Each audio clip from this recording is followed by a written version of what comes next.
السلام علیکم ورحمۃ اللہ وبرکاتہ. ناظرین، پروگرام گہری نظر کے ساتھ آپ کا میزبان عبداللہ علمزیب حاضر خدمت ہے. ہزاروں سال نرگس اپنی بے نوری پہ روتی ہے، بڑی مشکل سے ہوتا ہے چمن میں دیدہ ور پیدا. ناظرین کرام، بر صغیر پاک و ہند میں مسلمانوں کی صورتحال بھی کچھ اسی طرح کی تھی جو تصویر کشی اقبال رحمۃ اللہ علیہ نے اپنے اس تصویر میں کھینچی ہے.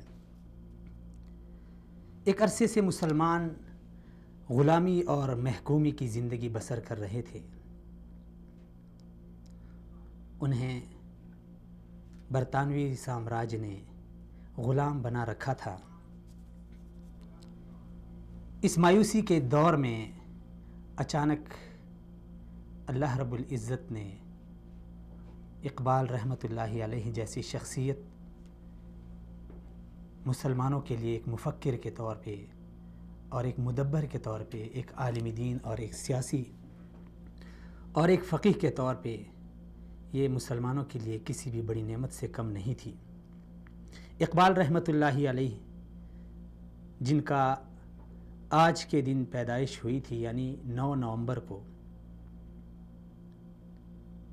آج اسی مرد دانا کے یوم پیدائش کے موقع پر ہم نے اپنے اس پروگرام میں اقبال رحمۃ اللہ علیہ کو خراج عقیدت اور ان کی فکر کو اپنی نوجوان نسل تک پہنچانے کے لیے بزم سجائی ہے. ناظرین، اقبال رحمۃ اللہ علیہ کی زندگی، ان کی فکر، ان کی شاعری، ان کی سیاست، ان کا ادب، اگر اس پہ ہم بات کریں تو شاید ہمیں عرصہ لگ جائے اور اس کو ہم پورا نہ کر سکیں. لیکن آج ہم کوشش کریں گے اپنے مہمانوں کے ساتھ کہ کچھ نہ کچھ آج اس دن کی مناسبت سے اقبال رحمۃ اللہ علیہ کی سوچ اور ان کی فکر سے ہمیں کوئی نہ کوئی کچھ نہ کچھ پیغامات ضرور ملیں. بات کرنے کے لیے میرے ساتھ آج اسٹوڈیو میں ہوں گے نوجوان شاعر، اسکالر اور ادیب جناب زاہد سعید صاحب. بہت شکریہ زاہد صاحب، سلامت رہیں جو آپ نے ٹائم دیا. اسی طرح ناظرین، ہمارے ساتھ فون کال پہ ساتھ دیں گے ڈاکٹر اعجاز الحق اعجاز صاحب، جو اقبالیات کے ماہر ہیں، بلکہ انہوں نے اقبال کو پڑھا نہیں بلکہ اقبال کے اوپر انہوں نے کتابیں بھی لکھ ڈالیں.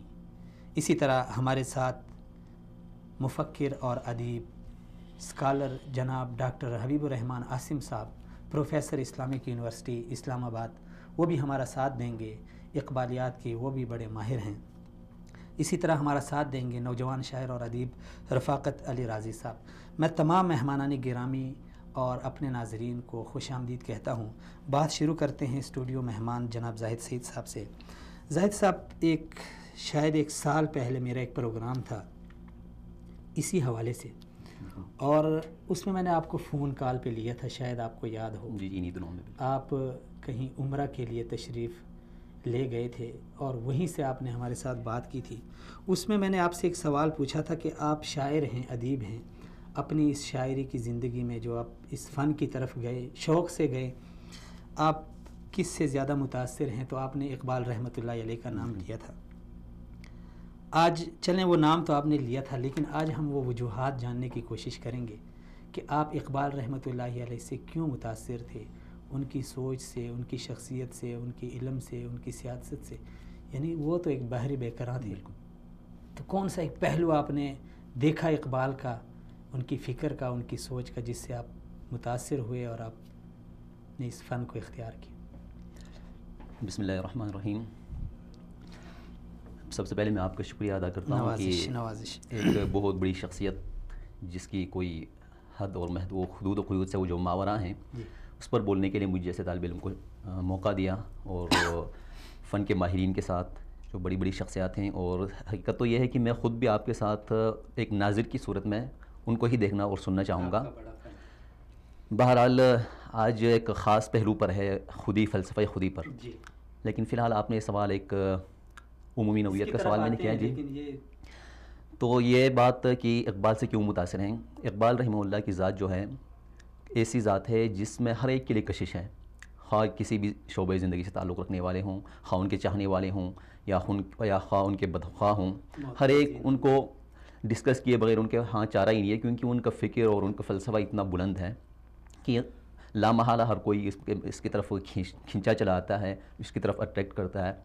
تو اقبال میں بہت ساری خوبیاں ہیں جس کی وجہ سے ان کو آئیڈیل مانا جائے یا اس کو پسند کیا جائے۔ ایک شاعر کے طور پر اگر آپ یہ کہیں کہ شعری حوالے سے بات یہ ہے کہ شروع میں باقی جو شاعری ایک فن ہے، ایک وہبی اور اللہ کی طرف سے جو خدا داد فن ہے جی، تو صرف وہی لوگ اس کی طرف آتے ہیں جن میں ایک خوبی ہو، کیا کہتے ہیں، ایک صلاحیت ہو یا ایک ذوق ہو، وہ اس کو پڑھتے ہیں۔ قارئین اس دور میں ویسے ہی کم ہیں، یا تو شعر لکھنے والے ہیں یا وہی قاری بھی ہوتے ہیں۔ عمومی طور پر ادب کا یا شعر کا قاری تقریباً معدوم ہونے کو ہے، تو وہی لوگ آتے ہیں جن میں ذوق ہو۔ تو ذوق کا بعد میں پتہ چلتا ہے جب انسان کچھ تعلیمی مراحل طے کر لیں اور عمر کے کچھ مراحل گزارنے کے بعد پتہ چلتا ہے کہ اس میں کیا ذوق ہے، کیا اس میں صلاحیت ہے۔ اس کے بعد وہ پڑھنا شروع کرتا ہے، پھر اپنا راستہ متعین کرتا ہے۔ لیکن اقبال کی ذات اس سے ذرا ہٹ کے ہے، کیونکہ ہم دیکھ لیں کہ بچپن میں ہم جب پڑھتے ہیں اسکولوں میں تو وہاں سے ہی اقبال کا تعارف ہو جاتا ہے، ابتدائی کلاسوں سے ہی۔ اسکول میں جاتے ہی پہلے دن سے ہم شروع کرتے ہیں، وہاں پر لب پہ آتی ہے دعا بن کے تمنا میری، اقبال کے بچوں کی دعا، اس سے شروع کرتے ہیں۔ تو اقبال کا تعارف سب سے پہلے ہی شروع سے ہی ہو جاتا ہے۔ اس سے ہٹ کے بھی بطور ایک مسلمان، ایک پاکستانی کے، ایک اسلام پسند کے، اقبال کا تعارف تقریباً ہر گھر میں پہنچا ہوا ہے، خواہ انہوں نے اقبال کو سمجھا ہو نہ سمجھا ہو، کچھ اقبال کے بارے میں پڑھا ہو، جانتا ہو نہ جانتا ہو، لیکن اقبال کے نام سے شاید ہی کوئی پاکستانی اور مسلمان فرق کوئی ایسا ہو جو چھوٹا یا بڑا جو اس سے ناواقف ہو۔ تو اقبال سے تعارف ویسے ہی ہو ہی جاتا ہے ہر ایک کے ساتھ۔ پھر دوسری بات، دوسرے شعراء کے جو کلام ہے اس کو پڑھنے کے لیے آپ کو کچھ شعور آنے اور بعد میں کچھ مرحلے گزرنے کی ضرورت ہوتی ہے، لیکن اقبال کے کلام کے ساتھ ایک تو اس طرح ابتدائی اس میں مدارس میں ہی ان کے ساتھ تعارف ہو جاتا ہے۔ پھر جب شروع کی بات ہے، جب میں نے شعر پڑھنا شروع کیا تو اس وقت کلام اقبال کسی نے کسی طرح ڈھونڈ کے لایا، خریدا، کلیات خریدی، پھر اس کو میں تقریباً تلاوت کیا کرتا تھا۔ آپ یوں سمجھ لیں کہ تلاوت اس دور میں بہت زیادہ، تب مجھے شعر کا شعور ہی نہیں تھا۔ تو یہ جس طرح یوسفی صاحب نے مزاح کے اسلوب میں کہا ہے غالب کے کلام کے بارے میں، غالب کا کلام کوئی سمجھ لے تو اسے مزہ آتا ہے، لطف دیتا ہے، اور اگر کوئی نہ سمجھے تو دگنا لطف دیتا ہے۔ تو یہی حال اقبال کا تھا کہ ان میں پرشکوہ الفاظ، اور پڑھتے ہوئے آپ نہ بھی سمجھ لیں تو یوں لگتا تھا کہ بہت بڑی چیز ہے، اور لطف دگنا، واقعتاً یوسفی صاحب کی زبان میں دگنا لطف آتا تھا۔ تو پڑھتا تھا، ممکن ہے کہ نصف سمجھتا ہوں نصف نہ سمجھتا ہوں۔ تو اس طرح شروع کیا۔ بعد میں پھر ایک دور ایسا تھا، اب تو کافی دوری ہو گئی ہے، ایک تو کاروباری زندگی اور مسائل، جس طرح جو انسان کی عمر گزرتی جاتی ہے اس کی ذمہ داریاں بڑھتی جاتی ہیں، اور ذمہ داریاں، مسائل اور مصروفیات بڑھتی جاتی ہیں، تو وہ دور نہیں رہا کہ مطالعہ کروں۔ لیکن اس دور میں آپ یقین سے میں آپ کو بتا سکتا ہوں کہ جس طرح ایک حافظ قرآن کی کسی آیت کے بارے میں بتا سکتا ہے کہ فلاں صفحے میں فلاں صورت میں ہے، اس حد تک مجھے اقبال کے کلام کا شروع میں یہ حال تھا کہ کوئی ایک مصرع یا مصرے کا کوئی ترکیب فوراً کہیں سنائی دیتا یا کوئی پوچھتا، کوئی ذہن میں آتا، تو مجھے پتہ چل جاتا تھا کہ میں بتا سکتا تھا کہ کس مجموعے میں ہے اور کس نظم کے اندر ہے۔ اس حد تک کلام اقبال سے وابستگی تھی۔ تو باقی جو اس میں جو خوبیاں ہیں، اقبال تو آپ ہمہ جہت شخصیت ہیں، صرف یہ نہیں کہ شاعر بطور شاعر ہی نہیں، صرف شاعر، باقی ان کے جو فلسفہ ہے، جو ان کا فن ہے، باقی جو فکر ہے، ان سب کو اگر ہٹا کے بھی دیکھ لیں، صرف بطور شاعر کے بھی دیکھ لیں، تو یہ یقیناً دعوے سے کہہ سکتا ہوں کہ شاید ہی اردو زبان میں یا برصغیر کی شاعری میں ان کے پائے کا کوئی ہو۔ ان کا جو اسلوب ہے، آہنگ ہے، تخیل ہے اور ڈکشن ہے، سب حوالے سے، تو یہ وجوہات تھیں۔ جس طرح آپ نے کہا کہ میں نے ان کی کتاب اس طرح پڑھی جس طرح تلاوت کرتا تھا، آپ کیا سمجھتے ہیں اقبال نے اپنی شاعری میں زیادہ تر کس چیز کو فوکس کیا ہے؟ دیکھیں، اردو شاعری خاص کر، پھر عمومی طور پر برصغیر شاعری، مغرب کی شاعری اور مشرق کی شاعری میں یہ فرق ہے۔ مغرب کی شاعری ایک بیرونی شاعری ہے جس میں مناظر فطرت اور اشیاء، ان کی تعریف کی جاتی ہے، ان کا ذکر کیا جاتا ہے۔ آپ اکثر دیکھیں تو انگلش یا فرینچ یا جتنی مغرب کی شاعری ہے ان میں اکثر مناظر فطرت، اس طرح کی چیزوں کا زیادہ ذکر ہوتا ہے۔ باقی رہی جو یہ مشرق کی شاعری، تو مشرق کی شاعری خواہ عربی ہو، فارسی ہو، اردو ہو اور ہندی، سنسکرت، ان سب زبانوں میں آپ دیکھیں تو یہ داخل کی شاعری ہے، اس میں نرم خوئی ہے اور جذبات کی شاعری ہے۔ اور یہ جو ٹیگور ہیں، رابندر ناتھ ٹیگور، ان کی گیتا نجلی کو جو ملا تھا وہ ایوارڈ، نوبل پرائز، اس کی وجہ بھی یہی تھی کہ وہ مغرب میں جب اس کا ترجمہ ہوا تو انہوں نے دیکھا کہ کچھ اچھوتا ہے، اچھوتی چیز ہے جو مغرب میں پہلے اس سے متعارف نہیں تھی، تو اس وجہ سے اس کو ذرا زیادہ ایک نئی چیز کے طور پر اس کو لیا گیا۔ بہرحال یہ داخل کی شاعری، لیکن اقبال یہ ہے کہ وہ مشرق اور مغرب دونوں کا سنگم، آپ یوں کہہ لیں، انہوں نے آپ ان کے شعر کو پڑھیں، ان سے پہلے کی شاعری کو پڑھیں تو دو طرح کی شاعری نظر آتی ہے، ایک صرف حالی کے ہاں آپ کو اصلاحی شاعری نظر آئے گی، یا اکبر کے ہاں جس میں کوئی مقصدیت ہے، لیکن مسئلہ یہ ہے کہ اکبر ان کا تو اپنا اسلوب تھا الگ، طنز کا پیرایا تھا، باقی حالی رہ جاتا ہے، تو حالی کے ہاں ناصحانہ انداز ہے مکمل، اسی لیے پھر وہی مجھے کوئی وہ کسی مزاگو کا اس کے کہا ہوا کوئی ذکر یاد آ رہا ہے اس کی بات، کہ حالی کی شاعری ایسی ہے، حالی کی جیسے کہ وہ انسان اپنی بیوی کے ساتھ جس طرح ہوتا ہے نا، زیادہ لگاؤ نہیں ہوتا، یہ مزاح کے پہلو میں کہی جانے والی بات ہے کہ کافی عرصہ ساتھ رہنے کے بعد لیکن دوسروں کی طرف، محبوب کی طرف زیادہ رغبت ہوتی ہے، تو غالب کلام غالب، دیوان غالب اور مسدس حالد میں یہی فرق ہے جو ایک محبوب ایک بیوی میں ہے۔ تو حالی کی شاعری میں اصلاحی پہلو ہے، اس میں مقصدیت ہے، سب کچھ ہے صحیح، لیکن یہ ہے کہ ان میں خالص اصلاح کا پہلو جیسے کہ واعظ و نصیحت کی حد تک رہ گیا، اور اس میں کوئی آہنگ، شعری، جو چاشنی، ان سب سے کافی حد تک ہٹ کر ہے۔ اور دوسری طرف جو ہیں باقی غزلیات کی شاعری تھی، غزلیہ شاعری تھی، وہ پرانے ولی دکنی اور امیر خسرو سے لے کر بات اقبال تک سراسر مطلب زلف کی باتیں، ہجر و وصال کی باتیں، عارض و رخسار کی باتیں، اس طرح کی باتیں تھیں، بلبل و گل اور نالہ و فراق، اس طرح کی باتیں تھیں، لیکن اقبال نے یہ کیا کہ ان دونوں کو ضم کر دیا۔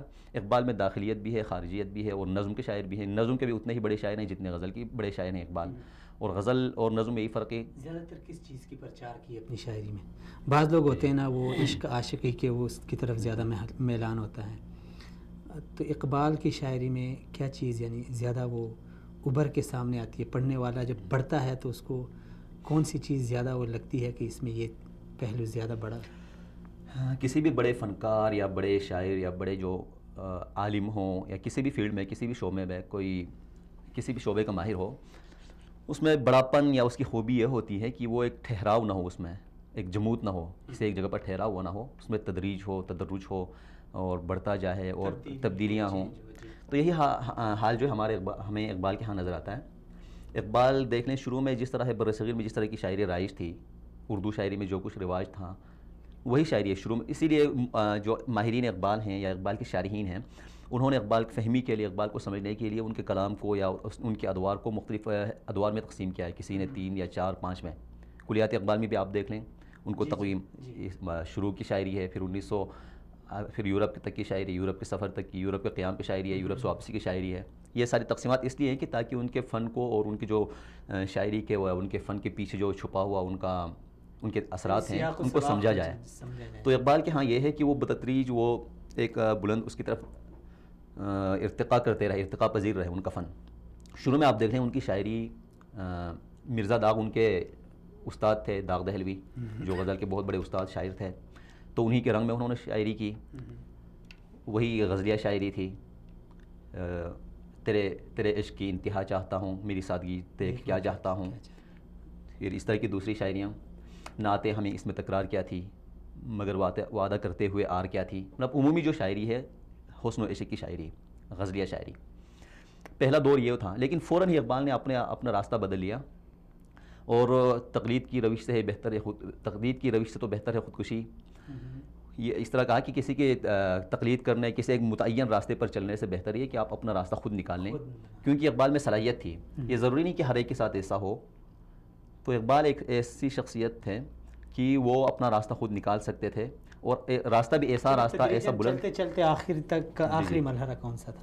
ہاں، آخر میں وہ مرحلہ پہنچا جب انہوں نے ایک خود اپنے فلسفے متعین کیے، اور نہ صرف فلسفے متعین کیے بلکہ اردو زبان پر بھی انہوں نے اثرات ڈالے، اور وہی الفاظ تھے جو پرانی شاعری میں تھے۔ جس طرح آپ دیکھیں اقبال کے کلام میں دیکھ لیں تو لالا ہے، گل ہے، گلستان ہے، چمن ہے، بلبل ہے، ساقی ہے، میخانہ ہے، یہ سارے الفاظ بہت زیادہ استعمال ہیں ان سب کا، لیکن استعمال میں فرق ہے، ان کا وہ معنی نہیں ہے جو عام شاعری میں ہے، انہوں نے ان کو علامت کے طور پر استعمال کیا۔ باقی شاعری میں چمن سے مراد چمن ہی ہے، ساقی، شراب، میں اور یہ سارے الفاظ ہیں وہ اردو کے وہی اسلوب ہے، وہی پٹے پٹایا انداز میں ہیں، لیکن اقبال نے ان سب کو ایک نئی معنویت دی، ایک نیا لباس پہنایا اور ایک پرشکوہ انداز سے ان کو بلندی دے دی۔ مثلا یہ خود ہی دیکھ لیں، آخر میں جب مختلف جو انہوں نے فلسفے متعین کیے، ان فلسفوں میں شاہین ایک علامت ہے، لالا ایک علامت ہے، مرد مومن کا فلسفہ ہے، فلسفہ خودی ہے، بے خودی ہے، یہ سارے مختلف فلسفے ہیں۔ انہوں نے جو اس مقام پر پہنچا، اور اس مقام پر آپ ان کی شاعری میں بھی دیکھ لیں تو مکالمانہ نظمیں ہیں اکثر، جس طرح ابلیس کی مجلس شورا ہے جس میں 5 ابلیس کے مریدین یا مشیر ہوتے ہیں، ایک ابلیس کا خطاب ہوتا ہے، اس طرح بوڑھے بلوچ کی نصیحت اپنے بیٹے کے نام ہے، اور مختلف اس طرح شمع اور شاعر ہے، ان دونوں کا مکالمہ ہے، خضر راہ ہے، خضر اور شاعر کا مکالمہ ہے۔ تو یہ ایک انتہا تھی جب اقبال اس حد تک پہنچے کہ انہوں نے ایک مکالمے کی شکل دے دی، اور ایک مکمل پھر عربی، یہ تو اردو کی شاعری ہے لیکن اس سے بڑھ کر فارسی کی شاعری میں ہے، جہاں پر وہ انتہا پر بہت زیادہ پیک پر پہنچے ہوئے ہیں۔ تو اس میں سب سے بڑا جو فلسفہ ہے ان کا خودی ہے، جو آج کے ہمارے بزم میں خودی۔ ہاں چلیں بس آتے ہیں اپنے موضوع کی طرف۔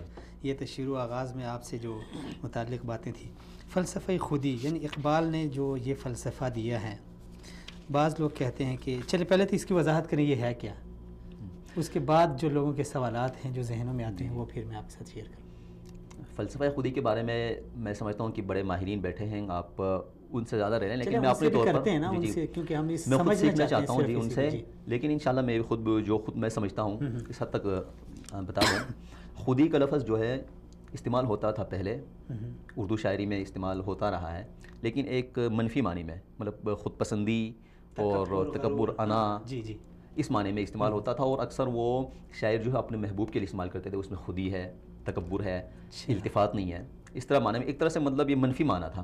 لیکن اقبال نے اسی لفظ کو استعمال کیا، نہ صرف یہ کہ ان کو بہت بلندی ہی نہیں بلکہ انتہا درجے کی بلندی پر پہنچا دیا، اور ان کا سارا فلسفہ اسی کے گرد گھومتا ہے، خودی کے گرد۔ جتنے بھی دوسرے فلسفے ہیں ان کا ایک طرح سے یہ ہے کہ محور ہی خودی ہے، مربوط اور منسلک ہیں اس خودی کے فلسفے کے ساتھ۔ یہی اقبال کی ایک کامیابی تھی، بلندی کی انسان زبان پر بھی اثر ڈالے اور خود اپنی زبان متعین کرے اور اپنا ایک اپنی اصطلاح اور اپنی علامت وضع کرے، اور یہی اقبال نے کیا، خود بہت سے الفاظ کے ساتھ، جس طرح میں نے پہلے جو مختلف الفاظ بتائے ہیں، اس کے ساتھ یہ خودی بطور خاص، کیونکہ یہ خودی کا فلسفہ ہی ہے جو اقبال کی ایک پہچان ہے۔ اب شاید ہی کوئی ایسا بندہ ہو ان کے اقبال کے اس فلسفہ خودی متعارف کرانے کے بعد کوئی بھی خودی کا لفظ سنتا ہے تو فوراً اقبال کے خودی کی طرف چلا جاتا ہے اس کا ذہن۔ جی بالکل ایسی۔ تو یہ اقبال کی بہت بڑی کامیابی اور ایک عظمت کی دلیل ہے۔ تو جہاں تک اقبال نے جو کیا، اس کو مثبت سے لے کر منفی معنی پہنایا، نہ صرف منفی معنی سے لے کر مثبت معنی پہنایا، نہ صرف ان کو معنی پہنایا، بلکہ اقبال نے کہا کہ خودی ہی انسان خودی کے گرد ہی گھومتا ہے، اور انسان کا مقصد اور غایت وہی خودی ہے۔ اور اس میں مطلب یہ ہے کہ انسان خودی، خودداری، عزت نفس اور اپنے آپ کی پہچان، خودی کا یہ مطلب ہے۔ تو اقبال کے ہاں خودی کے تربیت اور خودی کو پختہ کرنے کے مراحل ہیں، تو انہوں نے جن مختلف مکتوبات میں یا اپنے جو خطبے ہیں، مضامین میں، انہیں اس میں بھی اس کی تشریح کی ہے۔ تو انہوں نے کہا کہ انسان چونکہ اللہ تعالیٰ نے خلیفۃ اللہ فی الارض، انسان کو اللہ نے اپنا جانشین بنا کر، خلیفہ بنا کر انسان کو پیدا کیا، تو ضروری ہے انسان کے اندر ایسی صفات ہوں جو اس ذمہ داری کو نبھانے کا اس کو قابل بنا دے انسان کو۔ تو اس کے لیے ضروری ہے کہ فلسفے خودی اس کے اندر تعمیر ہو، خودی کی تعمیر ہو، خودی کی پختگی ہو۔ اس کے 3 مراحل انہوں نے بیان کیے خودی کے، اس مرحلے یعنی اس کی انتہا جی اس تک پہنچنے کے لیے۔ ایک پہلا مرحلہ ہوتا ہے اطاعت الہی۔ انسان، اللہ چونکہ انسان نے بننا ہے، خدا کا جانشین بننا ہے، تو ضروری ہے پہلے مرحلے پر خدا کی اطاعت کرتے ہوئے آگے بڑھے، تبھی وہ پہنچتا ہے خلیفہ بننے کے مقام تک۔ پھر دوسرے مرحلے پر ضبط نفس۔ آپ اس کو ایک طرح سے دیکھ لیں، یہ بھی واضح بات ہے کہ اقبال کا جو فکر ہے، ان کا جو فلسفہ ہے، اکثر قرآن اور اسلامیات سے ماخوذ ہے۔ تو سورہ عصر کی آپ تشریح دیکھ لیں کہ ان الذین آمنوا وعملوا الصالحات وتواصوا بالحق وتواصوا بالصبر، وہ لوگ کامیاب ہیں جو ایمان لائے، عمل صالح کرے اور حق کی تلقین کرے، اور حق کی اس راہ میں جو مصیبت پہنچتے ہیں، مسائب پہنچے، تکلیفیں پہنچیں، اس پر صبر کرے۔ یہی چیز ہے خودی کے، اس میں بھی پہلے اطاعت الہی کرے، یہی ایمان و عمل صالح ہے۔ پھر دوسرا مرحلہ ہے ضبط نفس، اپنے نفس کو کنٹرول کر کے صبر کرنا اس اطاعت کی طرف اور منہیات سے رکنے کے لیے۔ پھر جا کر تیسرے نمبر پر پہنچتا ہے نیابت الہی. ان مرحلوں سے گزر کر خود ہی انسان کی خودی جو ہے پختہ ہوتی ہے, پھر وہ اس قابل بنتا ہے کہ جا کر نیابت الہی کر لے. تو فلسفہ خودی کا مطلب یہ ہے اور کہ انسان اپنے آپ کو پہچانے. اپنے آپ کو پہچانے سے مراد کیا ہے؟ انسان کو اللہ نے بنایا کیوں؟ یعنی اپنے جو زندگی میں آمد کی جو مقصد ہے, ہدف ہے, اس کو پہچانے. جی, اپنی خودی پہچان. او غافل افغان, جو اس طرح اقبال نے خطاب کیا ہے افغانوں کے ہاں نام. تو یہ اپنے جو اپنی حقیقت کو, اپنے مقام کو پہچانے اور اس کی تربیت کرے, اس پر پختہ کرے, اس قابل بن جائے جو اللہ تعالیٰ نے خلیفۃ اللہ فی الارض جس طرح تخلیق کرتے ہوئے. ہو گیا اطاعت الہی, دوسرا ہو گیا ضبط نفس, اور تیسرا نیابت الہی. نیابت الہی, نیابت الہی فی الارض جو اصل مقصد تھا. یہاں تک کہ تخلیق کے انسان کی تخلیق کے وقت اللہ تعالیٰ نے خود فرشتوں سے یہ کہا تھا کہ انی جاعل فی الارض خلیفہ, انسان کو بنا رہا ہوں کہ اپنے زمین میں خلیفہ بنا کر. تو یہ اقبال کے نزدیک یہ ہے کہ ایک مقصد ہے, اصل مقصد انسان کو زمین آباد کرنے کے لیے, خدا کا نظام نافذ کرنے کے لیے, خدا کے مقصد کے مطابق چلنے کے لیے, خدا کی سنت کو قائم کرنے کے لیے. تو اس تک تیار کرنے کا مرحلہ ہے وہ اصل خودی کا مرحلہ یہی ہے. اور باقی جو دوسرے اقبال کے جو مقبول عام فلسفے ہیں, خواہ شاہین ہو علامت کے طور پر, اچھا لالا ہو, گل لالا ہو, یا اچھا زاہد صاحب مختصر بریک سے پہلے آپ یہ جو شاہین کا استعارہ ہے, نہیں ہے تیرا نشیمن قصر سلطانی, ہر جگہ پہ شاہین شاہین, تو یہ شاہین کا استعارہ یہ کس لیے استعمال ہوا ہے؟ بعض لوگ کہتے ہیں کہ یہ نوجوانوں سے استعارہ ہے. اگر یہ اسی معنی میں ہے تو پھر کیوں یعنی شاہین کے ساتھ اس کو تشبیہ دی؟ بالکل. شاہین دیکھنے میں کیا صفات کیا ہیں؟ بالکل, شاہین دیکھ لیں, دیکھنے میں ایک پرندہ ہے عام سا, وہ اقبال سے پہلے بھی موجود تھا اور اب بھی موجود ہے. اس سے پہلے کسی نے اس کو استعارہ بنا کر ممکن ہے بنایا ہو, لیکن وہ اس طرح مقبولیت کے اس مقام تک نہیں پہنچایا. اور اس کے بعد بھی کسی نے شاہین کو یا کسی پرندے کو اس حد تک مقبول عام استعارہ نہیں بنا سکا کوئی بھی. تو اقبال نے شاہین کو جو بنایا استعارہ, یہ کیوں ہے, ایک علامت کے طور پر پیش کیا اور یہ کہا کہ مرد مومن میں نے جس طرح پہلے کہا تھا کہ اقبال کے جو سارے فلسفے ہیں, جو مختلف مقبول فلسفے ہیں, مرد مومن کا ہو, لالا کا ہو, شاہین کا ہو یا خودی کا ہو, یہ سب ایک دوسرے سے مربوط ہیں, الگ نہیں ہیں. تو مرد مومن میں یا خودی والے بندے میں اقبال کہتا ہے کہ شاہین کی صفات ہونی چاہیے. تو اس کی کچھ خوبیاں تو اقبال نے شعر میں بھی بیان کیا ہے کہ گزر اوقات کر لیتا ہوں میں کوہ و بیاباں میں, کہ شاہین کے لیے کیا شاہین کے لیے مطلب باعث شرم ہے کہ کوئی آشیانہ بنا کر اس میں محدود ہو کر رہیں. اس طرح ایک شعر میں یہ کہا. پھر کہ شاہین بناتا نہیں آشیانہ, ایک شعر میں ہے. باقی جو وضاحت کے ساتھ انہوں نے شاید سید سلیمان ندوی یا مختلف مشاہیر کے نام جو ان کے خطوط ہیں, مکتوبات ہیں, ان میں ذکر کیا ہے کسی کے استفسار پر یا ویسے انہوں نے اپنی طور پر وضاحت کی ہے کہ بہت سی کچھ خوبیاں ہیں, 3-4 خوبیاں جو شاہین میں ہیں, وہ ضروری ہے کہ مرد مومن میں پایا جائے, جو خودی کے نگہبان میں پایا جائے. اس میں یہ ہے کہ شاہین کی اڑان بہت بلند ہے, بلند پرواز ہے. یعنی مرد مومن کو اپنی سوچ اونچی رکھنی چاہیے. جی, سوچ اور اپنا نظریہ, اپنا مقصد ہدف بڑا بلند رکھنا چاہیے. تو ایک یہ ہے کہ شاہین کا جو ہے اس کی پرواز بہت بلند ہے, اور دوسری بات اس کی نظر بہت تیز ہے, آنکھیں بہت بلندی پر پرواز کرتے ہوئے بھی اپنے شکار کو تاک لیتا ہے. تو وہاں سے جھپٹتا ہے, پلٹنا جھپٹنا, جھپٹ کر پلٹنا, لہو گرم رکھنے کا ہے یہ بہانہ. کیونکہ اقبال کی شاعری جو ہے بے عملی کی نہیں بلکہ عمل کی اور تحریک کی شاعری ہے, جس میں نہ ہو انقلاب, موت ہے وہ زندگی, روح امم کی حیات, کشمکش انقلاب, ہمیشہ بدلتے رہنا اور زندگی کے ہنگامے سے بھرپور رہنا, یہ ان کا فلسفہ ہے, ان کی جو تعلیم ہے. تو شاہین میں دوسری خوبی جو جس طرح بتائی گئی کہ بہت بلند پرواز ہے, اور اپنے شکار کو بہت دور سے ہدف کو پا کے اتنی بلندی سے بھی اپنے ہدف کو تاڑ لیتا ہے اور بہت دور تک وہ مستقبل کو دیکھ لیتا ہے. اور تیسری جو خوبی بتائی کہ وہ کبھی مردہ نہیں کھاتا, اسی لیے اقبال نے ہمیشہ کرگس یا گدھ کے مقابلے میں شاہین کو لایا ہے. کرگس, زاغ جس طرح وہ کیا کہتے ہیں کوا, یا ممولہ لڑا دو ممولے کو شہباز سے, یا تو ممولے جس طرح چھوٹے جو پرندے ہوتے ہیں, یا کبھی انہوں نے اس کے مقابلے میں کبوتر کو لایا, جو کبوتر ایک طرح سے استعارہ ہے خوف کا یا کمزور دل کا. شاہین ان سب کے مقابلے میں ایسا ہے کہ جو بہادر ہے, اپنے شکار پر جھپٹتا ہے, حلال کھاتا ہے, خود شکار کر کے کھاتا ہے, کسی دوسرے پر انحصار نہیں کرتا, جس طرح گدھ کرتا ہے. یعنی اپنا ایک وہ نہیں بناتا, ہاں, ایک جگہ پہ بیٹھ جائے. بالکل, یہ ایک خوبی یہ ہے کہ وہ اپنا کوئی محدود کر کے نہیں رکھتا, اس کے لیے اس کوہ و بیاباں اور سردی گرمی رات دن اس سے کوئی فرق نہیں پڑتا، وہ اپنے عمل میں مگن رہتا ہے، کہیں پر بھی بسیرا کر لیتا ہے۔ ایک میں فقیری یہ ایک خوبی ہے کہ فقیری کی، اور مرد درویش اقبال کا ایک فلسفہ ہے فقیری، وہ بھی اس سے ملتا ہے کہ اس میں ایک فقیری ہے۔ وہ جس طرح انسان اگر اپنے لیے دنیاوی طور پر اسباب پیدا کریں، مال اور مادیت اور مکان کی خواہش، مال کی خواہش، یہ سب اس میں نہیں ہے۔ ایک درویش صفت پرندہ ہے جو کوئی آشیانہ نہیں بناتا، کہیں پر بھی وہ بسر کر لیتا ہے کہ شاہین کے لیے کار آشیاں بندی، بیچ میں لفظ بول رہا ہوں۔ تو مطلب یہ ہے کہ یہ کچھ صفات ہیں، اس وجہ سے وہ کہتے ہیں کہ انسان کو شاہین مرد صفت ہونا مومن چاہیے، کو جو ہے نا اپنے اندر یہ بالکل صفات پیدا کرنی چاہیے۔ چلیں، بہت شکریہ زاہد صاحب۔ ابھی ہم ایک بریک کا وقت ہوا ہے ناظرین، اب یہاں پہ ہم لیتے ہیں بریک کے بعد ہم کچھ مہمانوں کو بھی اپنے ساتھ شریک کریں گے اور اقبال رحمۃ اللہ علیہ کے فلسفہ خودی کو مزید جاننے کی، اور اس پر ہم یعنی جو دیگر اقبال کے ماہرین ہیں ان سے بھی بات کریں گے۔ ہمارے ساتھ رہیں۔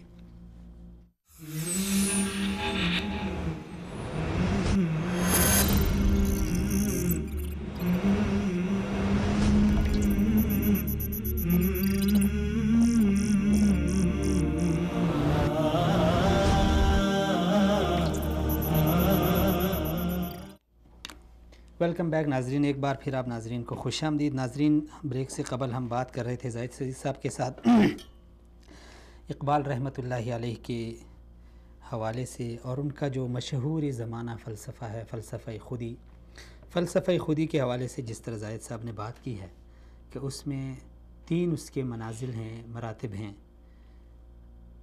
تو بات کرنے سے قبل یہاں پہ میں ہمارے ساتھ فون کال پہ موجود ہیں ڈاکٹر حبیب الرحمن عاصم صاحب۔ السلام علیکم ورحمۃ اللہ۔ ڈاکٹر صاحب بہت شکریہ، سلامت رہیں، آپ نے ٹائم دیا۔ ڈاکٹر صاحب، یوم اقبال کے مناسبت سے پروگرام ہے اور اس میں ہم بات کر رہے ہیں اقبال رحمۃ اللہ علیہ کا جو فلسفہ خودی ہے اس حوالے سے۔ تو ڈاکٹر صاحب آپ سے یہ جاننا چاہتے ہیں کہ اقبال رحمۃ اللہ علیہ نے جو یہ فلسفہ دیا ہے، فلسفہ خودی، اس کی آپ تھوڑی سی وضاحت کریں تاکہ ہمیں سمجھ آئے، بعد میں ہم آگے بات بڑھاتے ہیں۔ بسم اللہ الرحمن الرحیم۔ سب سے پہلی بات تو یہ ہے کہ اللہ تعالیٰ نے علامہ محمد اقبال کو اپنی خاص رحمت سے نوازا ہوا تھا، جس میں علم جی بالکل، اور اللہ تعالیٰ سے اور اس کے رسول سے محبت اور امت اسلامیہ کے لیے بیداری کا ایک ذریعہ انہیں بنانے کا اللہ تعالیٰ کی طرف سے فیصلہ ہوا، جس کی وجہ سے ان کا کلام محض ایک شاعری کی صورت یا صنف نہیں بنا، بلکہ وہ ایسا پیغام ہے کہ جس کی بنا پر فرد کو، قوم کو اور ملت اسلامیہ کو اپنی پہچان کروانے کا جو ہے نا وہ کام شروع کیا گیا تھا، یا اس کام کو آگے بڑھایا گیا تھا۔ یہ جو پہچان کا سفر ہے، در حقیقت اسی کے لیے اقبال نے خودی کا لفظ استعمال کیا۔ خودی در حقیقت معرفت ہے ذات کی، معرفت ہے قوم کی پہچان کی، اور معرفت ہے انسانیت کے حوالے سے کہ انسانیت سے کہتے ہیں۔ گویا کہ خودی پہچان ہے، مختلف دائروں میں اس پہچان کو آگے بڑھایا جاتا ہے۔ فرد جب سوچتا ہے خودی کے بارے میں تو وہ اپنی ذات پر غور کرتا ہے کہ وہ کون ہے، کیوں ہے، کس لیے اسے دنیا میں بھیجا گیا ہے، اس کا مقصد زندگی کیا ہے، اسے کیا کرنا چاہیے، اس کا انجام کیا ہونے والا ہے۔ پھر وہ اپنی ذات سے نکل کر اپنی کائنات پر غور کرتا ہے، تو کائنات کی پہچان بھی در حقیقت خودی کا ایک دوسرا دائرہ ہے، اور کائنات پر غور کرتے ہوئے وہ آخر ایک تیسرے دائرے میں داخل ہو جاتا ہے کہ اس پوری کائنات کو اور اس کے نظام کو کس ہستی نے بنایا ہے۔ تب وہ رب کی پہچان اس منزل پہ پہنچ جاتا ہے۔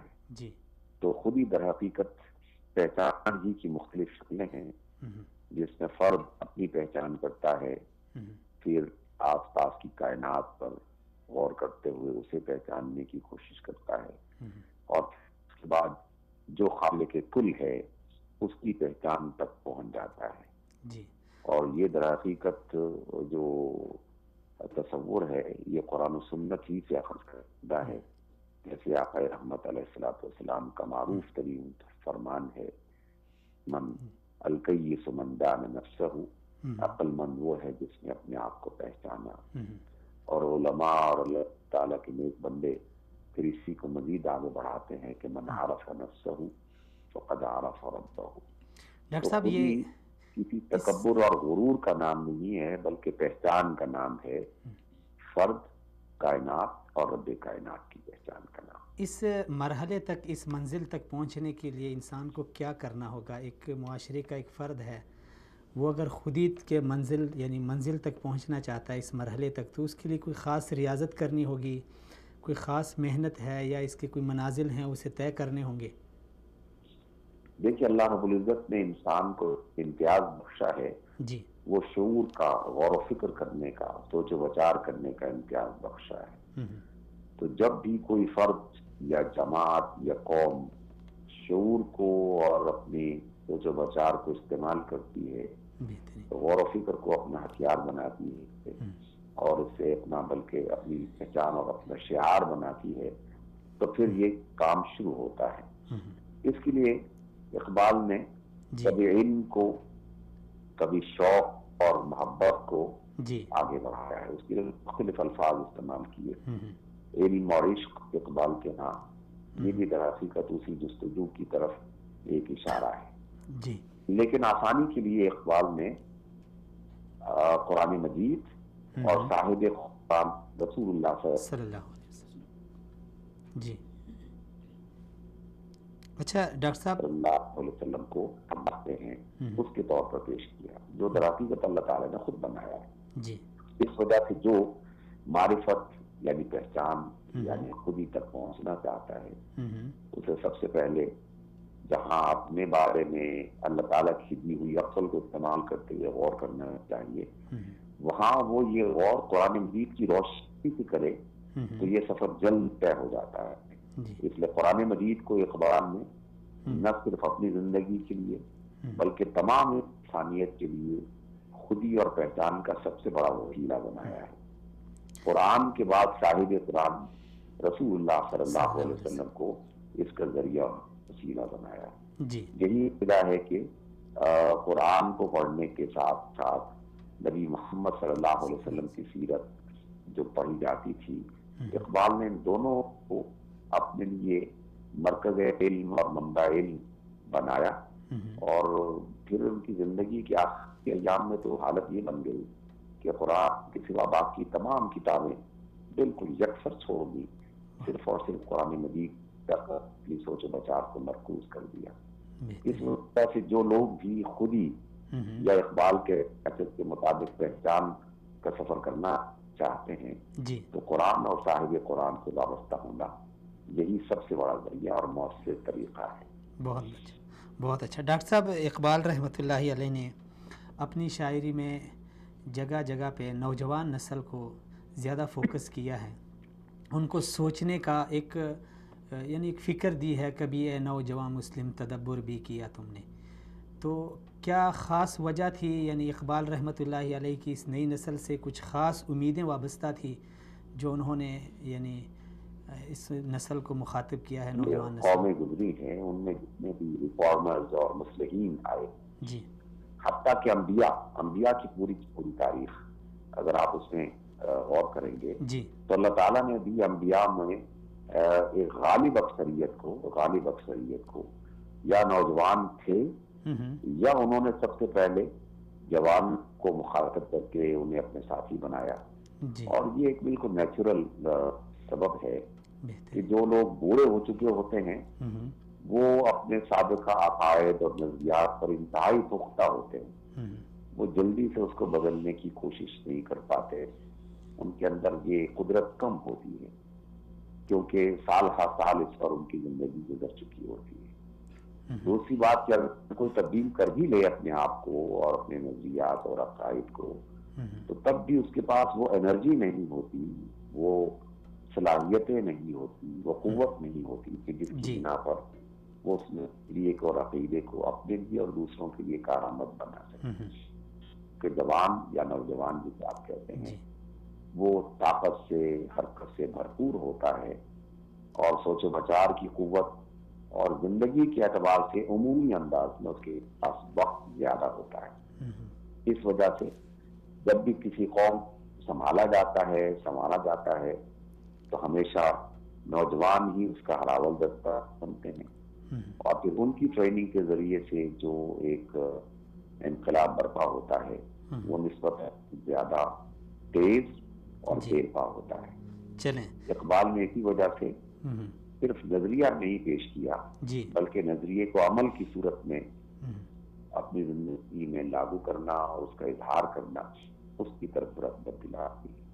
اس لیے کہیں کہتے ہیں اقبال کے عمل سے زندگی بنتی ہے جنت بھی جہنم بھی، یہ خاکی یہ فطرت میں نہ نوری ہے نہ ناری. تو عمل جو ہے نا یہ حرکت کی ایک علامت ہے یا حرکت عمل کی ایک شکل ہے. جو بندہ حرکت نہیں کرتا وہ در حقیقت موت کا شکار ہو جاتا ہے. یہ پوری کائنات میں حرکت ہی وہ بنیادی عنصر ہے کہ جس کی بنا پر کائنات کا ہر ذرہ اپنی پہچان برقرار رکھے ہوئے ہے. جہاں حرکت ختم ہوئی عمل ختم ہوا تو وہ زوال کا شکار ہو جاتا ہے. اس لیے اقبال نے یہ جس نظم کا آپ نے حوالہ دیا کبھی یہ نوجوان مسلم تدبر بھی کیا تو نے وہ کیا گردوں تھا تو جس کا حل ٹوٹا ہوا تارا، اسی میں آگے جا کے فرماتے ہیں کہ تجھے آواز سے اپنے کوئی نسبت ہو نہیں سکتی کہ تو گفتار وہ کردار تو ثابت وہ سیارہ. کہ جو آباء و اجداد ہمارے خلفاء راشدین اور علماء امت بڑے بڑے سائنسدان فلسفی دانشور مجاہدین جن لوگوں نے 1300 صدیاں اور اس کے بعد پھر دوبارہ یہ ایک زندگی پیدا ہو رہی ہے انہوں نے اپنے کارہائے نمایاں انجام دیے. تو اقبال کہتے ہیں کہ اے نوجوان تو غلامی کی زندگی میں بسر اس نے زندگی کر لی ہے اور آنکھ اس نے کھولی اور اسی میں وہ اپنی دنیا کو دیکھ رہا ہے. وہ اپنے آباء و اجداد کی نسبت کیا بنا سکتا ہے کہ تو صرف باتیں کرتا ہے اور وہ عمل کی دنیا میں ثابت کرتے تھے. تو ثابت ہے یعنی جمع ہوا ہے، جمود کا شکار ہے فکری اعتبار سے اور سستی اور کاہلی کا شکار ہے عمل کے اعتبار سے. اس وجہ سے اقبال نے آج کے نوجوان کو کہا، اسے در حقیقت رغبت دلائی، اسے جوش دلایا کہ تو ثابت کی طرح جمے ہوئے اور جمود کا شکار بنے ہوئے فرد کی طرح زندگی میں سفر کرو، بلکہ سیارہ ہر وقت حرکت سفر آگے بڑھنے کا شوق ترقی اور کمال کی جستجو اس کو اختیار کرو تو پھر تو واقعی ایسا ہو سکتا ہے کہ تم امت کے فرد بن جاؤ کہ جس کی بنا پر اقبال نے کہا تھا کہ فرد ہے ملت کے مقدر کا ستارہ. اور کبھی اقبال نے یہ کہا کہ فطرت جو ہے وہ افراد کے گناہوں سے تو آنکھیں بند کر لیتی ہے لیکن ملت کے گناہوں کو معاف نہیں کرتی. تو یہ تمام باتیں اسی بات کی طرف اشارے ہیں کہ اپنے عقل اپنے شعور کو استعمال کیا جائے اور جب کوئی بات سمجھ میں آ جائے اور ایک صحیح منزل کا تعین ہو جائے تو پھر اس کے لیے انتھک محنت لگاتار جدوجہد اور کبھی نہ ہارنے والا جذبہ اپنے اندر پیدا کیا جائے. نا امیدی کو اپنے اندر سے نکالا جائے اور امید کا دیا امید کی شمع کو ہی اپنے سامنے رکھ کے اپنے سفر کو جاری رکھا جائے. بہت شکریہ ڈاکٹر صاحب، سلامت رہیں، آپ نے ٹائم دیا. جی زاہد سعید صاحب، نوجوانوں کو جو میسج اقبال کا تھا وہ تو ڈاکٹر صاحب نے بڑی وضاحت کے ساتھ تفصیل کے ساتھ انہوں نے بیان کیا ہے. لیکن ہم بات کر رہے تھے شاہین اور اس کے بعد مرد مومن کا جو فلسفہ تھا اور اس کے بعد جو سب خودی سے جو متعلق چیزیں ہیں. اقبال رحمۃ اللہ علیہ نے ظاہر بات ہے لفظ عشق اور عاشقی اس کا بھی استعمال کیا ہے شعروں میں، اپنی جو شاعری میں جگہ و جگہ. اس سے کیا ہم وہی جو عرف عام میں جو اس کا معنی ہے وہی لیں گے یا اس کو بھی اقبال نے کوئی دوسرا رنگ دیا ہے؟ اچھا، جیسے کہ پہلے بتایا تھا کہ اقبال نے بہت سے الفاظ کو اردو شاعری میں جو مستعمل تھے، پہلے سے چلے آ رہے تھے، ان کو ایک علامت کے طور پر پیش کیا اور ان کو ایک نئی جہت دی. تو ان میں سے یہ لفظ عشق بھی ہے، جس کا استعمال شاید بلکہ اردو کی شاعری کا انحصار اسی پر ہے، عشق پر اور واردات عشق پر. تو اقبال نے اس کو بھی بہت زیادہ استعمال کیا ہے. آپ دیکھیں گے ہر جگہ عشق استعمال کرتے ہیں. تو اس سے عام جو قاری ہیں یا عام جو ہمارے لوگ ہیں وہ سمجھتے ہیں کہ وہی عشق ہے جو دو جنسوں، دو صنفوں کے درمیان عشق مجازی. ہاں البتہ پرانے جو صوفیات ہیں، صوفی شعراء تھے، وہ عشق حقیقی اور عشق مجازی کی تقسیم دو مختلف خانوں میں تقسیم کرتے تھے. اللہ کے ساتھ عشق حقیقی ہوتا ہے اور خالق کے ساتھ اور مخلوق کے ساتھ عشق مجازی.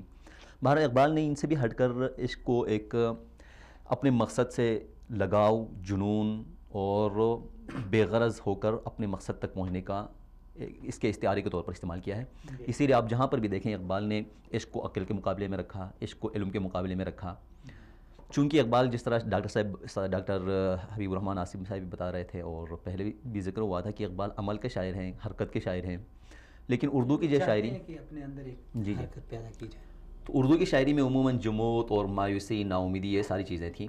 تو اقبال اور دوسری چیز تشکیک جو ایک تو یہ کہ مغربی علوم جو ہے یا فلسفے کی وجہ سے، سائنس کی وجہ سے مختلف لوگوں کے ذہنوں میں تشکیک اور شک اپنے عقیدے اور اپنے ایمان کے حوالے سے پیدا ہوتے تھے.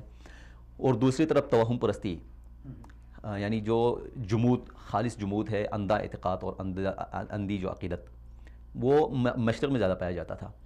تو اقبال نے ان دونوں سے ہٹ کر، چونکہ یہ دونوں چیزیں جو ہے نا اقبال کی جو فلسفہ خودی کی راہ میں رکاوٹ بننے والی چیزیں ہیں.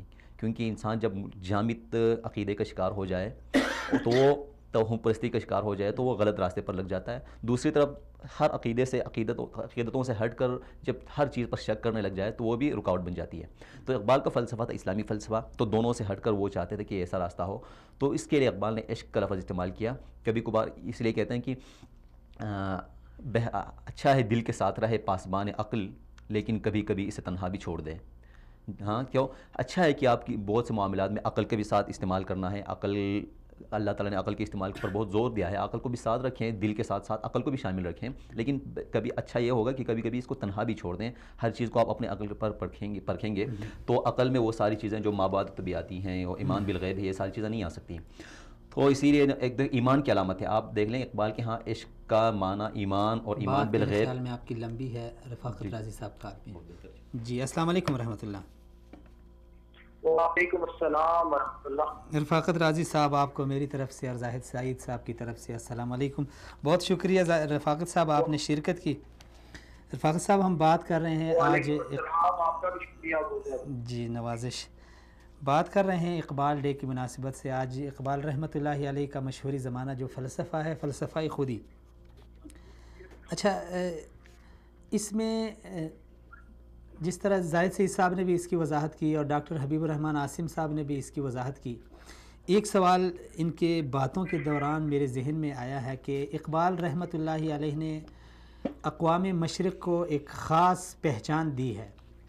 آج کل ہماری جو مشرقی قوم ہے، یعنی جو مشرقی تہذیب سے ہم ہٹ کر مغربی تہذیب کو اپنا رہے ہیں، کیا یہ چیز بھی خودی کے خلاف ہے یا نہیں کہ ہم جو اپنا ایک عزتی نفس، جو ہمارا ایک وقار تھا، جو ہماری ایک پہچان تھی، جو ہماری ایک تہذیب تھی، جو ہماری ایک کلچر تھی، اس کو ہم چھوڑ کے غیروں کی طرف جا رہے ہیں؟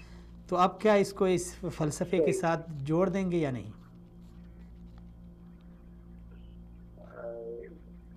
اقبال کے حوالے سے اگر ہم دیکھیں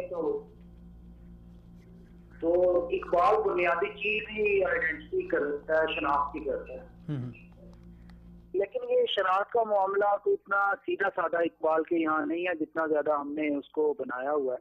اقبال پوری اس کو ٹوٹیلٹی میں دیکھتا ہے کہ آپ جب ایک معاشرے کے اندر رہ رہے ہیں اور مختلف تہذیبوں کے ساتھ مکالمہ کر رہے ہیں تو اس دوران آپ ان تہذیبوں کے آپ کے ان کے ساتھ جو تفاعل ہے، انٹریکشن ہے، اس میں بہت سی چیزیں آپ لاشعوری طور پر اور کچھ شعوری طور پر قبول کر رہے ہوتے ہیں.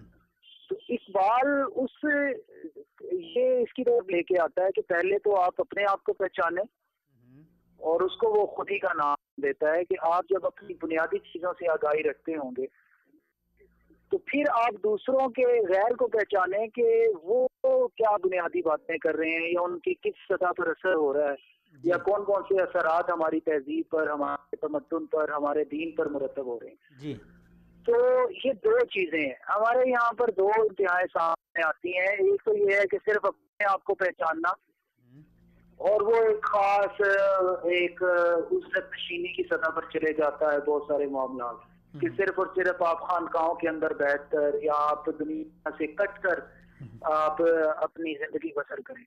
اور دوسری انتہا ہمارے یہاں یہ آتی ہے کہ غیر کے ہر اثر کو قبول کر لینا، چاہے وہ نو آبادیاتی دور کے اندر تھا یا بعد نو آبادیاتی دور کے اندر تھا اور استعمار کے دور میں تھا یا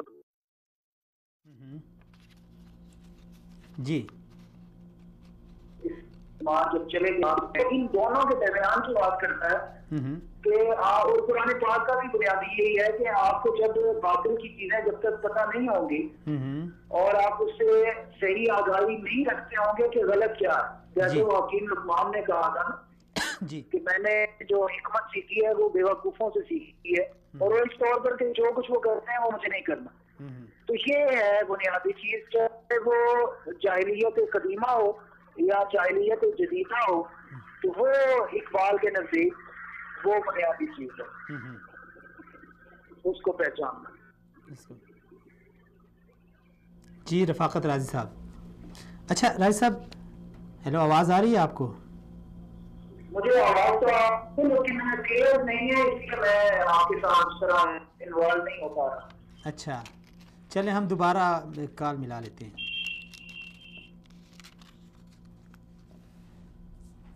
اچھا زاہد صاحب، آپ اپنی بات کر رہے تھے فلسفہ عشق اور عاشقی کے حوالے سے کہ لوگ اس کو جب پڑھتے ہیں تو اس سے وہی معنی لیتے ہیں جو عموماً لیا جاتا ہے. تو میں بتا رہا تھا کہ عشق کا جو لفظ ہے اقبال کے ہاں آ کر وہ بھی اپنا معنی بدل لیتا ہے. تو اقبال کے ہاں یوں سمجھ لیں کہ اپنے اس سے خلوص، اپنے مقصد سے لگن اس کا نام ہے، اور دوسرا ایمان بالغیب کے نام کے قریب ہے ہم معنی. جس طرح دیکھ لیں حضرت ابراہیم کے واقعے کو تلمیح بنا کر وہ فرماتے ہیں کہ بے خطر کود پڑا آتش نمرود میں عشق، عقل ہے محو تماشائے لبے بام ابھی. تو عقل اگر آگ، نمرود نے آگ جلائی پھر اس میں کودنے کا کہا تو کودنے والے دیکھ لیں عقل استعمال کرتا تو وہ ہزار بہانے بناتے، عقل ہی لجو نہیں کود سکتا. لیکن یہ ایمان اور اپنے اوپر یقین اور ایمان کی پختگی تھی، عشق، اس کو اقبال نے عشق کے ساتھ تعبیر کیا، تو عشق کے بل پر وہ اس میں کود پڑے. تو اسی طرح یقین کی بات، یقین اور ایمان بالغیب کو ہی انہوں نے کہا. تو فارسی میں ایک ان کا شعر کی بپیچ و تاب خیرت گرچ لذت دیگرست، یقین سادہ دلاں بہ بنکتہا یک دقیق. ترجمہ بھی کر دیں، سمجھ نہیں. مطلب کہ عقل کے جو پیچ و تاب ہیں، عقل کے جو یہ کھیل ہیں، ان کا تانے بانے ہیں اور عقل کا استعمال ہے، جس طرح وہ فلسفیانہ موشگافیاں ہیں، یہ سب ان کا اپنی ایک لذت ہے، ان میں بھی ایک طرح سے لذت ہوتی ہے. لیکن یقین سادہ دلاں، سادہ دل جو لوگ ہیں جو آنکھیں بند کر کے یقین رکھتے ہیں، بہ بنکتہائے دقیق، مختلف جو دقیق نقطے استعمال کرتے ہیں، جو حکیم لوگ، فلسفی لوگ، فلسفیانہ نقطے، ان سب کی نسبت زیادہ بہتر ہے جو یقین لوگ سادہ ایمان رکھتے ہیں. اور یہی ایمان بالغیب کا تقاضا ہے کہ آپ نے کہہ دیا، اللہ نے کہہ دیا کہ ایک اللہ ہے جس کو ہم نے دیکھا نہیں.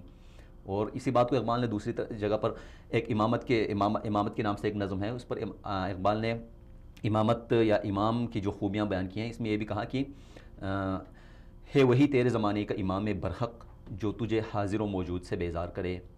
تیرا امام برحق وہ ہے جو تجھے حاضر اور مادی چیزوں سے، جو سامنے نظر آنے والی چیزیں ان سے بیزار کر دے اور خدا پر ایمان یقین کر دے. رفاقت صاحب کو لیتے ہیں. جی السلام علیکم ورحمۃ اللہ. وعلیکم السلام ورحمۃ. ہیلو راضی صاحب. جی جی رفاقت راضی صاحب، آواز کلیئر آ رہی ہے اب؟ اچھا راضی صاحب، ابھی ہم تھوڑا سا فلسفہ خودی سے ہٹ جاتے ہیں. آج کل اقبال رحمۃ اللہ علیہ کا تو ان کی فکر تو بہت وسیع تھی، ہر ایک میدان میں انہوں نے ہماری رہنمائی کی ہے. آج ہمارے معاشرے میں زیادہ تر جو سیاست کی ہلچل ہے، کیا سمجھتے ہیں اس حوالے سے اقبال رحمۃ اللہ علیہ نے ہمیں کیا اصول دیے ہیں؟ یعنی اس فیلڈ میں جانے سے قبل ہمیں کن چیزوں کو اپنانا چاہیے، اور جو سیاست کے جو رہنما اصول ہے اقبال کی شاعری میں، اس کو اگر آپ مختصر سے ذکر کریں. کچھ بنیادی چیزیں ہیں اقبال نے جو قرآن و حدیث کی بنیادی چیزیں تھیں، جو توحید ہے، رسالت ہے، جیسے ابھی زاہد سعید صاحب فرما رہے تھے، امامت ہے، اور بہت ساری چیزیں جو اسلام کی، اور خود قرآن پاک نے جو بتایا ہے کہ کلام اللہ کے ساتھ جو ایک مسلمان کا تعلق ہونا چاہیے، اقبال اس کی طرف لے کر آتا ہے بنیادی. تو وہ جو مختلف اس نے بتائے ہیں اقبال نے کہ قاری نظر آتا ہے حقیقت میں ہے قرآن، جو بھی اوصاف مختلف اپنی شاعری کے اندر بتائے ہیں. تو ہمارا کوئی بھی سیاسی رہنما وہ ان چیز، اور خلفاء راشدین کے بارے میں، خیر القرون کے بارے میں، جو نوجوانان کے ساتھ جو خطاب نوجوانان اسلام کے اندر جو ہے مختلف کمپیریزن کر کے اس نے بتایا ہے اقبال نے. تو وہ یہ چیزیں بنیادی جو بھی ہمارے لوگ سیاسی میدان میں آنا چاہتے ہیں یا موجود ہیں اور وہ اپنے کچھ پارٹیسپیشن کرنا چاہتے ہیں، تو یہ چیزیں انہیں بنیادی طور پر سامنے رکھنی. اچھا، یہ جو ذکر ہے ایک ان کا، ایک اقبال رحمۃ اللہ علیہ کا شعر ہے کہ جدا ہو دین سیاست سے تو رہ جاتی ہے چنگیزی. اچھا، جہاں چنگیزی کیا مطلب یعنی وہ لے رہے ہیں؟ دیکھیں، جیسے چنگیز خان ایک مشہور تھا دنیا میں، اور وہ صرف اور صرف جو للعرض کے لیے، یعنی دنیا پر صرف اور صرف غلبے کے لیے اور قبضے کے لیے وہ نکلا تھا، اور اس نے یہی کیا کہ پوری دنیا میں تخت و تاراج کیا زمینوں کو. جو اسلام کا دنیا کے اندر غلبے کا یا نفاذ کا یا پیغام اسلام دنیا میں پہنچانے کا، وَأَنْتُمُ الْأَعْلَوْنَ إِن كُنتُم مُؤْمِنِينَ، تو وہ یہ جو اسلام کا ہے، اقبال اس کو ڈیفرینشیٹ کر رہا ہے اور فرق کر کے بتا رہا ہے کہ دونوں کے درمیان میں فرق کیا ہے. جب اسلام یہ کہتا ہے یا قرآن یہ کہتا ہے یا مسلم مفکرین یہ کہتے ہیں کہ اسلام کا بنیادی حکم جو ہے وہ پوری دنیا کے اندر نافذ ہونا چاہیے یا پہنچنا چاہیے ہر آدمی کا، تو اس میں کہیں بھی دنیا کے کسی حصے پر قبضے کی خواہش نہیں ہوتی. تو راج صاحب، اس کو یہ ہوتا ہے کہ لوگوں تک یہ جو دین ہدایت ہے، جو پیام امن ہے، یہ دنیا تک پہنچے. تو اس کا مطلب ہے جو لوگ ہمارے معاشرے میں جو کہتے ہیں کہ سیاست کو دین سے الگ رہنا چاہیے یا دین کو سیاست سے الگ رہنا چاہیے، ان کی بات تو پھر ٹھیک نہیں ہے. یہ لوگ جو بھی بات کرتے ہیں وہ نہ تو سیاست کی جو بنیادی چیزیں ہیں، مبادیات ہیں، اور اس کی جو وجودیات ہیں، جن چیزوں سے متشکل ہوتا ہے علم سیاست، نہ تو اس سے آگاہ ہے نہ وہ دین سے، کیونکہ اسلام جو ہے وہ دین مذہب نہیں ہے کوئی، نہ ہی کوئی کلٹ ہے، نہ کوئی ازم ہے، بلکہ اسلام جو دین ہے وہ اپنی پوری معنویت کے ساتھ موجود ہے، جو زندگی کے تمام شعبوں پر حاوی ہے. ایسے ہی یہ لوگ نہ دین سے پوری طرح واقفیت رکھتے ہیں، نہ سیاسیات سے پوری طرح واقفیت رکھتے ہیں، اور نہ ہی موجودہ جو معاصر علمیات چل رہی ہیں جو معاصر فکری دھارے چل رہے ہیں ان سے آگاہی رکھتے ہیں. کیونکہ جو بھی علم سیاست کا طالب علم ہے یا اس کا اسکالر ہے، وہ اس سے آگاہی رکھتا ہے کہ کوئی بھی سیاسی رویہ یا سیاسی جو فکر ہے وہ معاشرے سے کٹ کر کبھی بھی اپنا کوئی وجود نہیں رکھتی ہوتی.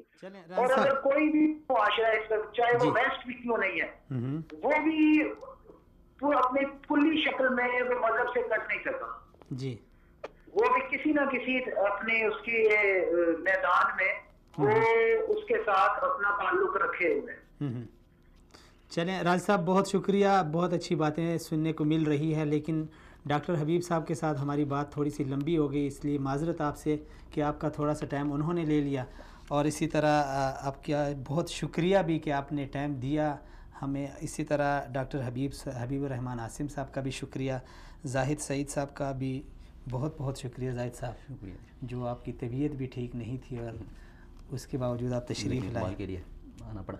جی، اقبال کے لیے جی، اقبال جس طرح آپ نے کہا کہ وہ یعنی تحریکی شاعر ہیں. بالکل. جب آپ یہ معمولی بخار میں حرکت نہیں کریں گے تو پھر آپ اقبال کے شاہین بننے کے.